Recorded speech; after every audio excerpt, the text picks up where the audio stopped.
Singer Anthony Evans was already an established Christian artist when he became a contestant on the American hit reality show, The Voice.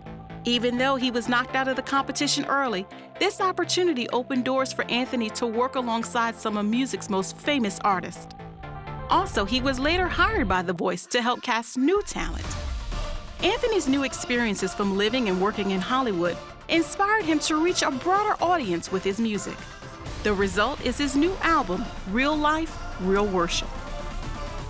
What was the inspiration behind this new project? This project, I'm very excited about it. You didn't ask that, but I'm very excited about it. It's the inspiration behind it was my experience in Los Angeles when I was on a show called The Voice. I was in an environment that was not my typical normal environment that I'm in, not a churchy environment at all. And I realized that my way of connecting with people who don't know our faith and don't know about God in general is through real life experience, because my real life experience will always connect me back into a deeper experience with God. So sometimes it takes real life to understand the meaning of real worship. Anthony's decision to expand gave him the opportunity to develop deeper friendships with people outside of the church. These relationships were the inspiration of Anthony's hit single, I Found You. There's a level of authenticity and guard being down that I appreciate and respect, because they don't care about hiding anything, or they don't care about trying to put on a mask. And I feel like sometimes in church, in those four walls, we do that almost subconsciously at times. We just come in and put on that thing that makes everybody think we have it together, when all the while, if we would be ourselves, then there would be a deeper connection and a deeper experience with God. Now, speaking with what took you to LA, you were on a music show called The Voice, and a lot of my friends were like, "Oh, Anthony done left the faith," and I'm like, "Hold on, y'all, he didn't leave the faith."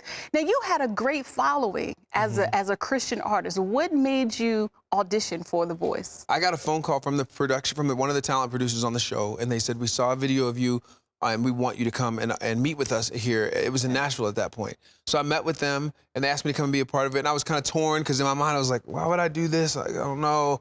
But I had friends who were like, and my family, like, if you're not compromising your faith, go for it, enjoy it. So that's what happened. I went and did the show just on a whim, because I got asked to, and I was excited about trying it, and I will never regret that experience. I will never regret that. There was something a casting director said to you that made you realize, my voice is not just for the four walls. What did that say to you?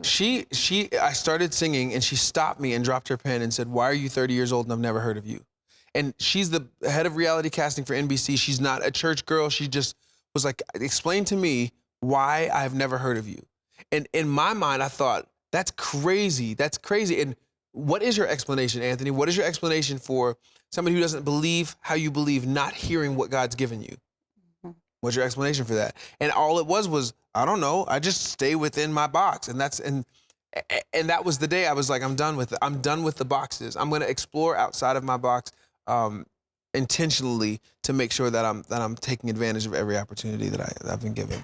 I think in Christendom sometimes we stay in that box, but the Bible says we're to let our light shine. How can we shine if we're not around anybody that's in darkness? Right. And so what things have you been able to minister to anyone? Just not like you need to know the Lord, but just in conversation, Right. How have you seen your influence on other people? I've seen my influence on other people. It's been a longer process. It's not necessarily the day you meet with them, but a lot of my friends whose faith is different than mine, or who just don't really believe, anytime there's a crisis, I get a phone call. And I'll get a phone call, "Can you come over and pray with me?" And I'm like, "What?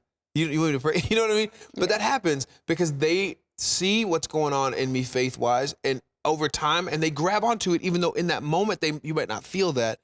They're seeing and they're listening, and then that's what I get. Like, "Hey, Anthony," at one time out on the road with the Voice, we were I'm in work with the show now, and they were like, "Yo, let's Anthony start us off with a word of prayer today." And I was like, "What?" But that's what happens, and they trust me with that. They know I'm not going to force my faith on them, but they trust me with that because of time and relationship that has been built. There is definitely an artist out there who is a Christian, who loves God, but they see themselves like you, out of the box, but they feel that resistance from other people and maybe somewhere within themselves. What advice would you give to them? I would tell them to gauge that resistance. I mean, you want to be wise, but if you you need to follow your gut. If your gut instinct is telling you, you know what, maybe I should try this, as long as you aren't compromising your faith, follow your heart.